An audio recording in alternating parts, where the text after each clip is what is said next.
Halo guys, balik lagi dengan Efek Anime. Baru-baru ini kami mendapatkan informasi yang sangat menarik mengenai kekuatan buah iblis dari ketua pasukan revolusi yaitu Monkey D. Dragon.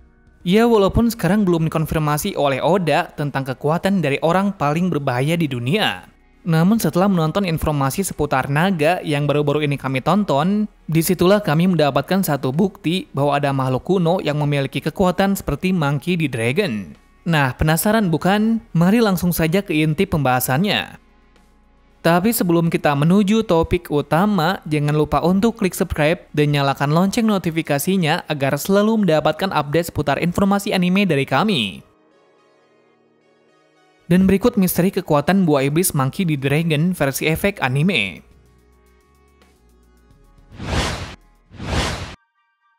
Monkey D. Dragon merupakan salah satu karakter yang paling jarang sekali disorot di anime One Piece. Bukan karena dia orang yang tidak penting, melainkan dia adalah seseorang yang paling berbahaya di seluruh dunia menurut pemerintahan dunia. Sampai saat ini belum diketahui apa alasan dari pemerintah menjuluki Dragon seperti itu. Yang pasti dia adalah ancaman terbesar dunia yang harus dihapuskan. Sebenarnya tak hanya itu saja. Yang menjadi masalah sebenarnya, keluarganya semua juga sangat bermasalah. Seperti Garp yang menjadi pahlawan dari Angkatan Laut, dan anaknya sendiri yaitu Monkey D. Luffy sudah membawa bencana besar bagi pemerintahan. Apalagi baru-baru ini Luffy sudah membangkitkan kekuatan sang legenda yaitu Sun God Nika. Nah, karena hal itu membuat seluruh dunia sangat berhati-hati terhadap keluarga tersebut. Ditambah lagi mereka semua juga terhubung dengan orang kuat di dunia, seperti Goldie Roger dan masih banyak lainnya. Yang menjadi pertanyaan sejak kapan Monkey D. Dragon menjadi ancaman dunia. Sejujurnya kami belum bisa memastikan sejak kapan dia menentang pemerintahan dunia. Karena pada masa lalunya, dia hanya pernah diperlihatkan sekali pada saat eksekusi dari Goldie Roger. Menariknya saat itu belum ada tato aneh di wajahnya, tetapi dia sudah memakai baju pasukan revolusi. Sehingga kita bisa berasumsi bahwa dia sudah membentuk pasukan revolusi di waktu eksekusi Roger, walaupun belum besar seperti sekarang. Sejak flashback itu, kita masih belum diperlihatkan lagi tentang Dragon. Satu hal yang bisa diketahui sejak saat mendengar kata-kata terakhir dari Roger, Dragon pun lebih bertekad lagi untuk mengungkap kejahatan dari pemerintah dunia. Sejak saat itu juga, dia mengumpulkan orang terkuat di dunia untuk menunjang pasukan revolusi army.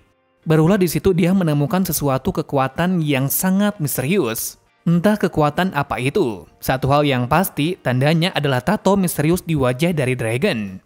Sekarang kita berbicara tentang kekuatan darinya. Yang mana sampai saat ini belum ada orang yang mengkonfirmasi kekuatan dari Dragon. Apakah berasal dari buah iblis tipe Zoan, Paramecia, atau Logia? Pertama kali diperlihatkan kekuatan darinya ialah pada saat di Lockdown, di mana kekuatannya itu muncul saat Luffy akan dipasung oleh Buggy di altar eksekusi Goldie Roger. Secara mengejutkan tiba-tiba saja petir dengan sangat dahsyat menyambar Luffy dan Buggy dengan sangat kuat. Karena hal itu pula, Luffy bisa selamat dari kematian tersebut. Apakah petir itu hanya kebetulan belaka? Nah, jika kita menghubungkan dengan kekuatan buah iblis dari Luffy yang baru-baru ini, banyak yang berpendapat bahwa yang menyelamatkan Luffy saat itu adalah buah iblisnya. Dikarenakan buah iblis Hitohitonomi model Nika memiliki pemikiran sendiri. Tak hanya dari itu saja. Tak lama sejak kebangkitannya itu, Luffy menunjukkan kekuatan yang sangat tak masuk akal, yang mana dia bisa memegang petir dan menggunakannya sebagai serangan. Karena dari scene tersebutlah banyak yang berpendapat bahwa Luffy memiliki elemen petir. Tetapi menurut kami bukan seperti itu kasusnya, dikarenakan Luffy bisa memegang petir setelah kebangkitan dari Awakening-nya. Dan sebelum Awakening, Luffy hanya memiliki kemampuan karet saja. Jadinya yang menolong Luffy di Lockdown sebenarnya siapa? Menurut pendapat kami yang menyelamatkan Luffy saat itu adalah Dragon sendiri. Kenapa kok seperti ini? Bukannya kekuatan dari Dragon hanya menggunakan elemen angin dan badai saja? Tentu saja tidak. Mengingat saat pedang Buggy hampir mengenai leher dari Luffy, di sanalah ada percikan petir di atas lehernya, dan kemudian barulah dari atas petir menyambar mereka berdua. Sehingga kami berasumsi kalau petir tersebutlah kekuatan dari Dragon, dikarenakan hanya itu saja cara untuk menolong Luffy dari kejauhan. Kok bisa memiliki elemen petir bukannya hanya badai dan angin saja ya? Jika kalian mengetahui bila ada badai yang besar, maka disitulah ada petir yang menyambar. Contohnya saja jika ada hujan, maka yang akan muncul adalah badai petir. Sebaliknya, jika yang berhembus ada pasirnya, maka yang akan muncul adalah badai topan. Kesimpulannya, Dragon menggunakan badai petir tersebut untuk menyelamatkan Luffy. Kemungkinan kedua, bisa jadi itu hanya kebetulan saja ada petir yang menyambar tepat di situ. Namun jika demikian, kok di situ yang terkena petir bukan bangunan yang di dekatnya? Untuk saat ini masih menjadi misteri kenapa bisa seperti itu. Lanjut dari alasan Dragon menyelamatkan Luffy saat itu ialah karena dia adalah ayahnya. Dan satu hal lagi, dia ingin mengetahui tekad Luffy seperti apa, serta sejauh mana dia akan melangkah. Kenapa demikian? Dikarenakan saat itu Dragon melihat Luffy seperti Roger. Hal ini bisa diketahuinya saat Luffy tidak takut mati, dan malah tersenyum. Sehingga dia pun berpendapat bahwa Luffy akan menjadi orang yang seperti Roger nantinya. Selain dari angin besar itu muncul, tiba-tiba terjadi hujan yang sangat lebat yang membuat Luffy bisa kabur dari pulau itu. Dari sini pula kita bisa menyimpulkan bahwa kekuatan dari Dragon ada dua, yaitu kekuatan angin dan badai. Pertanyaannya, apakah kekuatan dari Dragon adalah Logia, pengendali cuaca? Menurut kami tidak dan tidak akan mungkin. Mengingat jika ada orang yang memiliki kekuatan seperti itu, maka akan sangat overpower dan tidak ada tandingannya. Satu kekuatan yang tepat untuk Dragon adalah buah iblis tipe Zoan langka Shenlong. Apa itu Shenlong? Shenlong secara harfiah adalah naga spiritual dari mitologi Tiongkok yang menguasai badai dan juga pembawa hujan. Dia sama pentingnya dengan makhluk lain seperti Tianlong, naga surgawi. Di dalam mitologi Jepang, naga ini bisa disebut dengan Shenryu. Nah, ketika mengetahui fakta ini kami sangat terkejut karena naga Shenlong memiliki kesamaan dengan kekuatan dari Dragon, yaitu bisa mengendalikan angin dan badai. Dengan bukti ini, alasan mengapa di Lockton ada badai petir dan angin kencang bukanlah kebetulan belaka. Karena di saat itu Dragon menggunakan kekuatannya tersebut untuk membantu Luffy agar bisa kabur. Apakah bukti ini kurang valid bahwa Dragon adalah pengguna buah iblis tipe Zoan Dewa Naga? Selain dari kekuatan itu, Dragon memiliki satu jurus yang sangat mematikan, yaitu Dragon Claw atau Cengkrama Naga. Ini terbukti dari Sabo yang berkata bahwa dia mempelajari jurus spesial ini dari Dragon sendiri. Menariknya dari Cengkrama Naga ini, Sabo harus membentuk jari-jarinya menjadi seperti 3 cakar naga. Dengan begitu cengkramannya pun seolah menjadi sangat kuat hingga melebihi besi sendiri. Dragon dan Sabo menyebut jurus itu dengan Ryusoken. Lalu dari mana Dragon mendapat jurus yang seperti ini? Sudah pasti adalah kekuatan spesial dari buah iblisnya. Dimana jika kita ketahui, memang benar cakar naga memiliki kekuatan yang amat sangat kuat. Dikatakan jika terkena serangan tersebut sekuat besi sekalipun akan hancur. Dan pada jurus Ryusoken sendiri sudah terbukti jelas dari Sabo dengan mudah mematahkan topeng dari Bastille seorang Vice Admiral. Lalu apa hubungannya dengan mitologi naga dari China? Jelas sekali ini ada hubungannya. Di mana pada mitologi tersebut ada beberapa naga yang memiliki jenis kekuatan dan kasta masing-masing.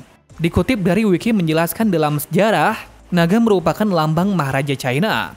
Pada zaman dinasti Zhou, naga berkuku 5 diuntukkan kepada putra kayangan atau Maharaja. Naga berkuku 4 untuk golongan bangsawan, dan naga berkuku 3 untuk para menteri.